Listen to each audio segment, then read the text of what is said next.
이번 시간 학습할 내용은 제4류 위험물의 성질입니다. 제4류 위험물의 일반적인 성질은 인화성 액체입니다. 그래서 물질의 상태가 액체 상태라는 게 일반적인 성질에서 이미 표현이 되어 있고, 각각의 풍명과 지정수량 그리고 위험 등급을 확인해 보도록 하죠. 자, 첫 번째, 특수인화물입니다. 지정수량은 50리터이고요. 지금까지 살펴본 것과는 달리 단위가 킬로그램이 아니라 리터라는 것도 주의하셔야 합니다. 자, 액체이기 때문에 리터라는 단위를 선택했다라고 기억하면 되겠네요. 자, 특수인화물입니다. 지정수량 50리터이고 위험 등급 1이네요. 두 번째 분명으로는 제1석유류가 있습니다. 제1석유류는 수용성과 비수용성으로 나뉘는데, 비수용성 액체의 경우에 지정수량이 200리터, 그리고 수용성 액체인 경우에는 지정수량이 400리터입니다. 그래서 200리터, 400리터, 그리고 알코올류 지정수량 400리터까지 해서 위험 등급 2로 구분 지어주면 되겠네요. 자, 세 번째입니다. 자, 세 번째 위험 등급 3에 해당하는 각각의 품명들을 확인을 하면은 제2석유류 마찬가지 비수용성 액체와 수용성 액체로 나누어서 1000리터와 2000리터의 각각의 지정수량을 가지고 있습니다. 계속해서 위험 등급 3등급입니다. 제3석유류 마찬가지 비수용성 액체와 수용성 액체로 각각의 품명을 나뉘어서 비수용성 액체의 경우에는 지정수량 2000리터, 수용성 액체인 경우에는 지정수량 4000리터까지 이렇게 정리하시면 되겠네요. 자, 제4석유류는 제1석유류, 제2석유류, 제3석유류까지만 수용성과 비수용성으로 나뉘어진다면 제4석유류는 수용성, 비수용성 나누지 않습니다. 그냥 6000리터라고 하는 지정수량을 가지고 있고 위험 등급은 3입니다. 마지막으로 동식물 유류입니다. 동식물 유류는 지정수량 10,000리터이고요. 마찬가지 위험 등급은 3등급이 되겠네요. 제4류 위험물의 전체는 7가지의 품명으로 나뉘게 되고, 제1석유류와 제2석유류 그리고 제3석유류만 다시 한 번 더 비수용성 액체와 수용성 액체로 나뉘어집니다. 비수용성 액체와 수용성 액체의 지정수량의 관계는 2배라고 생각하면 되겠죠? 2배입니다. 이렇게 해서 내용이 좀 많지만 제4류 위험물 인화성 액체를 제 첫 번째에서부터 7번째에 해당하는 품명까지 해서 그 종류를 잘 기억하시기 바랍니다. 자, 각각의 품명에 따른 대표 물질들의 물질명을 나열을 했습니다. 각각의 파란색으로 표기된 부분은 수용성을 나타내는 부분이고요. 자, 검정색으로 나타낸 부분은 비수용성이라고 보시면 됩니다. 자, 특수인화물에서는 물질명으로는 디에틸에테르, 이황화탄소, 그리고 아세트알데히드, 산화프로필렌, 이소프로필아민이 있습니다. 자, 요 4가지는 꼭 기억해야 되고요. 제1석유류의 물질명입니다. 가솔린, 벤젠, 오타, 벤젠, 그리고 톨루엔, 그리고 시클로헥산, 에틸벤젠, 메틸에틸케톤이 있습니다. 가솔린, 톨루엔, 메틸에틸케톤.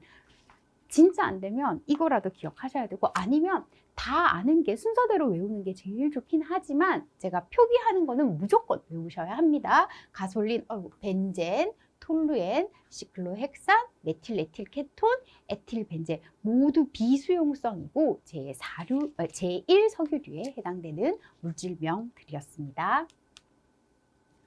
자, 계속해서 제1석유류에 해당하는 파란 색깔 부분은 수용성입니다. 자, 수용성의 물질들 다시 한 번 더 확인을 하게 되면 아세톤, 피리딘, 시아나수소 기억해야 될 부분입니다. 초산메틸, 초산에틸, 의산메틸, 의산에틸, 염화아세틸 해서 전부가 다 비수용성인 것처럼 보이지만 의산메틸은 수용성으로 다시 한 번 더 기억을 하시기 바랍니다. 수용성과 비수용성을 나뉘어서 지정수량이 달라지니까 지정수량 비수용성과 수용성의 관계, 지정수량 2배 관계가 있습니다. 이렇게 해서 각각의 물질명들을 한 번에 외우기는 어려우니까 계속 익숙해지시기 바랍니다.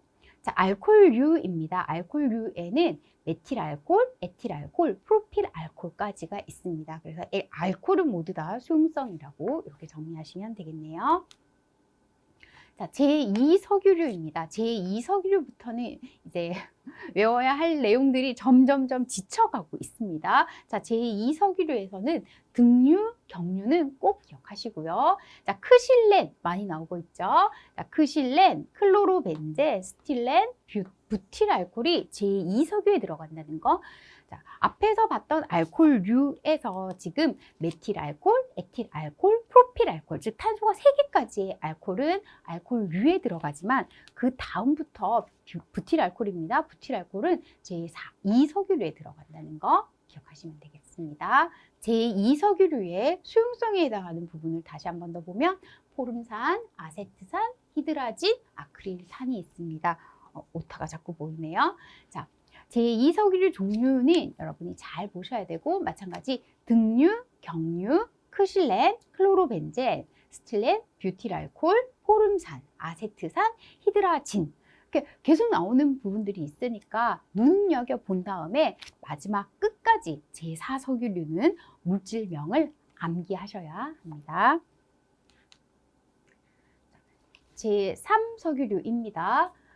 제3석유류의 물질명으로는 중류, 클레오소트류, 그리고 아닐린, 니트로벤젠, 메타크레졸, 그리고 글리세린, 에틸렌 글리콜이 있습니다.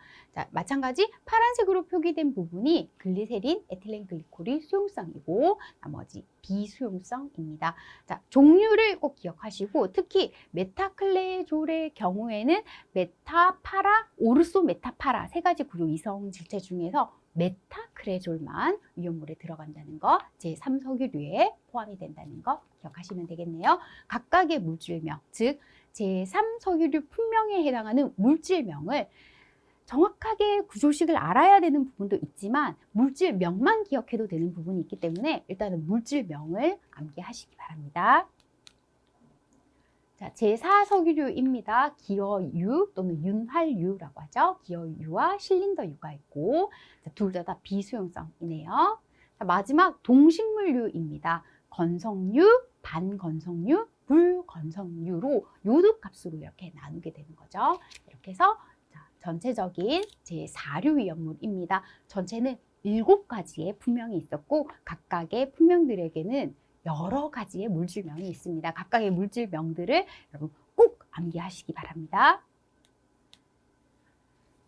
제4류 위험물의 중요한 반응식을 확인해 보도록 하겠습니다. 제일 첫 번째 등장하고 있는 디에틸 에테르입니다. 자, 디에틸 에테르의 경우에는 자, 제조법을 이렇게 확인할 수 있네요. 자, 제조법의 경우에 디에틸 에테르 에탄올 2개가 자, 이렇게 반응식에서 화살표 위에 이렇게 적혀 있는 거는 촉매라는 뜻이고요. 자, 황산을 촉매로 이용하게 될 경우에는 물 분자가 빠집니다. 물 분자가 빠지는 현상을 탈수라고 하죠. 그래서 에탄올 또는 에틸알코올 2개가 물 분자 하나가 떨어지니까 물 분자 하나를 화학식에서 빼면 되겠죠. 그러면 2개가 이렇게 연결되는 즉 에테르기가 눈에 보입니다. 그래서 디에틸 에테르라고 하는 제4류 위험물이 만들어집니다. 그래서 디에틸 에테르에서는 그 반응식 생성되는 제조법이죠. 디에틸 에테르가 생성되는 제조법을 여러분이 기억하시면 되고요. 자, 두 번째입니다. 이황화탄소 확인해 보도록 하죠. 자, 이황화탄소에서는 연소 반응식과 물과의 반응식을 확인해 보도록 하겠습니다. 자, 먼저 이황화탄소의 연소니까요. 산소와의 반응이고요. 마찬가지입니다. 산소가 탄소와 만났을 때 산소가 황과 만났을 때 생성되는 생성물을 먼저 확인하면 되죠. 탄소와 만나면 이산화탄소가 만들어지고 황과 만나게 되면 이산화황이 만들어집니다. 그리고 개수 맞추기는 여러 번 연습을 통해서 확인할 수 있습니다. 반응물과 생성물의 종류를 먼저 기억하셔야 합니다. 자, 두 번째 물과의 반응식을 한번 살펴보도록 하죠. 자, 물과의 반응식에서는 이황화탄소는 그냥은 아니고요. 150도 정도의 온도로 가열을 해야지 다음과 같은 반응이 진행됩니다. 그래서 이황화탄소에서 황이 눈에 보이나요? 자, 황이 있고 물은 수소이온과 수산화이온으로 이렇게 생각을 해도 되고 아니면 수소이온만 좀 더 강조를 하게 된다면 황이 수소와 만나서 황화수소라고 하는 물질이 생성된다는 것. 그리고 남은 것들 정리를 하게 되면은 자, 이렇게 이산화탄소가 생성된다는 것도 여러분 외우셔야 합니다. 이황화탄소입니다. 물과 반응을 했을 때 황화수소와 이산화탄소 기체가 발생된다는 거 이렇게 정리하시면 되겠네요. 자, 아세트알데히드입니다. 아세트알데히드는 제조법을 확인해 보도록 하겠습니다. 제조법에서 못하네요. 자, 못합니다. 자, 에틸렌을 이용을 해서 산소가 추가가 된다면, 그래서 산화라는 표현을 쓰고 있죠. 자, 에틸렌에서 산소가 추가되면은 아세트알데히드가 만들어집니다. 그래서 아세트알데히드의 반응식 여러 가지 중에서는 아세트알데히드는 제조법을 확인하시기 바랍니다. 자, 벤젠입니다. 벤젠의 반응식에서는 연소 반응식을 확인해 보도록 하겠습니다. 자, 벤젠, 연소니까 산소와의 반응이고요. 자, 산소 마찬가지입니다. 탄소와 반응을 하게 되면 이산화탄소가, 산소가 수소와 반응을 하게 되면 H2O, 물이라고 기억하셔도 되고 수증기라고 생각을 해도 되겠죠. H2O가 생성됩니다. 라고 이렇게 정리를 하고 개수 맞추기는 나중에 연습을 통해서 익히시면 됩니다. 먼저 반응물과 생성물의 종류를 기억해야 한다는 거 보시면 되겠죠. 자, 다음 나오는 제4류 위험물은 톨루엔입니다. 자, 톨루엔의 경우에는 연소 반응식이 제시되어 있네요. 자, 톨루엔 마찬가지. 자, 톨루엔이 이렇게 쭉 펼쳐서 써서 그렇지 재료를 보면은 탄소와 수소로 이루어졌습니다. 그래서 산소와 반응을 하게 된다면 이산화탄소가 만들어지고 물이 H2O 수증기가 생성되겠네요. 그래서 톨루엔의 연소 반응식도 생성물은 이산화탄소와 물이라는 사실을 이용을 해서 개수 맞추기를 하면 되겠네요. 자, 다음 위험물은 초산메틸입니다. 자, 초산메틸은 제조법을 확인해 보도록 하겠습니다. 자, 생성물의 초산메틸이 이렇게 만들어지고 반응물을 보면은 자, 초산이고요. 아세트산 또는 초산이라고 하죠. 아세트산과 메틸 알코올이 만나게 되면은 물이 떨어집니다. 물이 떨어지고 남은 부분에 초산에서 메틸기가 포함되어 있는 초산 메틸을 확인할 수 있습니다. 자, 의산 메틸도 제조법을 확인을 한다면 의산 메틸과 초산 메틸의 제조법이 거의 비슷하죠. 자, 의산 또는 포름산에서 메탄올과 메틸 알코올과 반응을 하게 되면 물 한 개 떨어지고 나머지 붙여주면 되죠. H2O 하나 빼고 나머지를 붙이게 된다면 의산에다가 메틸기를 가지고 있는 의산 메틸 이렇게 정리할 수 있습니다. 다음은 메틸알코올과 에틸알코올의 반응식입니다. 자, 메틸알코올과 에틸알코올의 반응식에서는 산화 반응식을 살펴보도록 하겠습니다. 산화라고 하는 것은 산소를 얻거나 수소를 잃거나 전자를 잃는 반응입니다. 자, 먼저 메틸알코올에서 첫 번째 산화 과정에서는 수소를 잃는 과정으로 생각을 한다면 수소 2개, H2가 없어지니까 전체에서 수소 4개, 그리고 탄소 하나, 산소 하나로 구성된 것이 수소 2개와 탄소 1개와 산소 1개로 이루어졌네요. 그래서 생성된 화합물은 포름알데히드라고 하는 생성물이 만들어집니다. 그래서 메틸알코올이 첫 번째 1차 산화를 하게 되면은 포름알데히드가 생성되고 다시 한 번 더 산화를 하는 거죠. 자, 두 번째 산화 과정에서는 산소 하나가 더 추가가 된다고, 산소 하나를 얻게 된다고 생각하면 됩니다. 그랬을 때 생성되는 거는 수소가 원래 2개였고 탄소 원래 1개였고 산소가 하나가 더 추가가 되었으니까 산소가 2개가 되는 거죠. 그래서 생성되는 화합물은 포름산이 되는 겁니다. 자, 따라서 메틸알코올이 1차 산화가 되면은 포름알데히드가 2차 산화가 되면은 포름산이 생성됩니다. 라고 기억하시면 됩니다. 다음 에틸알코올입니다. 에틸알코올 마찬가지 산화 반응식에서 1차 산화에서는 수소를 잃는 과정으로, 그리고 2차 산화에서는 산소를 얻는 과정으로 똑같이 해석을 하게 되면은 에틸알코올에서부터 시작합니다. 자, 수소 2개를 잃어버리게 되면은 이번에는 아세트알데히드가 생성되는 거고요. 아세트알데히드.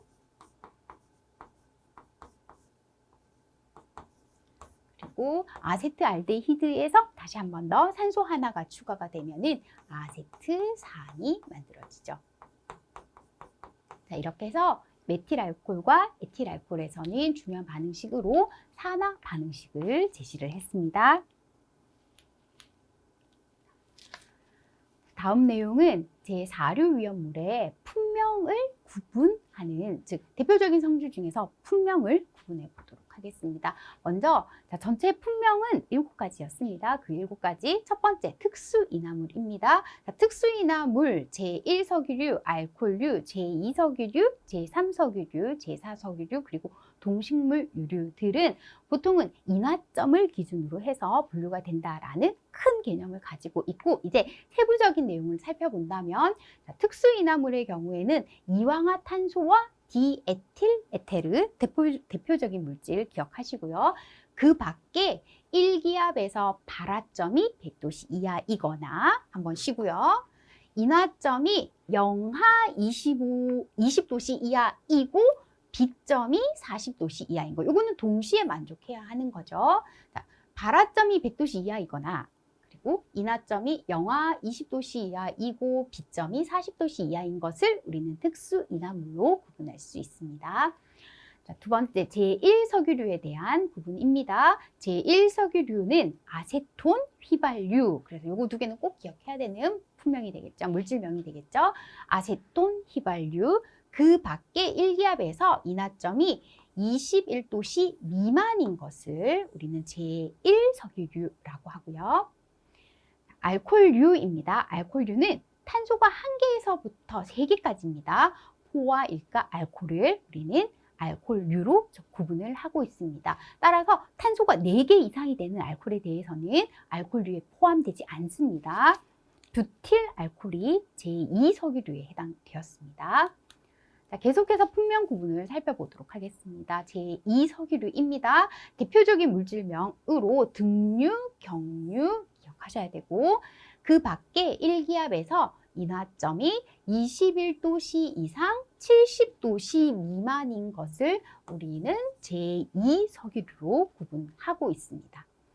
자, 제3석유류입니다. 중류, 클레오소트류, 그 밖에 1기압에서 인화점이 70도씨 이상 그리고 200도씨 미만입니다. 기준은 이상과 그리고 미만으로 이렇게 이루어져 있습니다. 자, 처음에 나타내는 온도는 이상이라는 표현으로 포함을 하는 거고요. 미만은 포함을 하지 않는 거죠. 70도는 포함하고 200도는 포함하지 않습니다. 자, 중류, 클레오소트류 기억을 하고 제1석유류, 제2석유류, 제3석유류까지는 비수용성과 수용성으로 구분을 한다는 것도 함께 기억하시기 바랍니다. 자, 제4석유류입니다. 대표적인 물질명. 자, 물질로는 기어류, 그리고 실린더유 기억하시고요. 그 밖에 1기압에서 인화점이 200도씨 이상, 250도씨 미만인 것을 우리는 제4석유류로 구분하고 있습니다. 제4석유류에서는 수용성, 비수용성 나뉘지 않습니다. 자, 마지막으로 동식물유류네요. 동물의 지육도는 식물의 종자나 과육으로부터 추출한 것으로 인화점이 250도씨 미만인 것을 동식물유류로 구분하고 있습니다. 각각의 품명의 구분에 대한 질문도 하고 있으니까 반드시 인화점을 기준으로 해서 기억하시기 바랍니다. 제4류 위험물의 대표적인 성질들입니다. 대부분이 물보다 가볍습니다. 그래서 보통 제4류 위험물이라고 생각을 한다면 기름을 생각을 하는데, 자, 기름이 물에 뜬다라고 생각을 하면 되겠죠. 그래서 물보다 가벼운 건 맞는데, 자, 발생하는 증기의 경우에는 공기보다 무겁습니다. 그래서 증기 비중을 우리가 계산하세요라고 한다면 공기의 평균 분자량 중에 우리가 궁금해하는 어떤 물질의 증기 A라고 하는 물질의 증기 비중을 계산하세요라고 한다면 공기의 평균 분자량 분의 A의 분자량을 이용을 해서 우리 증기 비중을 계산할 수 있습니다. 그래서 증기 비중을 계산하는 것도 우리 분자량 또는 화학식이 제시가 된다면 우리 해결할 수 있는 부분이 되겠죠. 자, 물 자체는 물보다 가볍습니다. 물보다 가볍지만 발생하는 증기의 경우에는 공기, 비교 대상이 달라집니다. 공기보다 무겁다라는 거 기억하시면 되겠네요. 디에틸에테르의 성질을 살펴보도록 하겠습니다. 자, 디에틸에테르는 공기 중에 있는 산소와 반응을 하게 되면은 유기과산화물이라고 하는 제5류 위험물 자기 반응성 물질입니다. 자기 반응성 물질로 성질이 바뀌게 되는 거죠. 그러면 위험도가 더 증가하는 상황이 되어 버리기 때문에 자, 과산화물이 형성이 되었을 때 자, 검출하는 방법입니다. 요오드와 칼륨 용액 10%짜리 요오드와 칼륨 용액을 첨가를 해서 색깔이 황색으로 변하게 되면은 과산화물이 생성되었구나라고 해서 이 디에틸에테르가 이제 더 이상 디에틸에테르가 아닌 변질되었다고 생각하면 되겠죠. 이렇게 과산화물이 되었음을 확인할 수 있습니다. 자, 이렇게 생성된 과산화물은 다시 한 번 더 황산제일철이나 환원철을 이용을 해서 이 과산화물을 제거할 수도 있습니다. 이렇게 해서 디에틸에테르에서는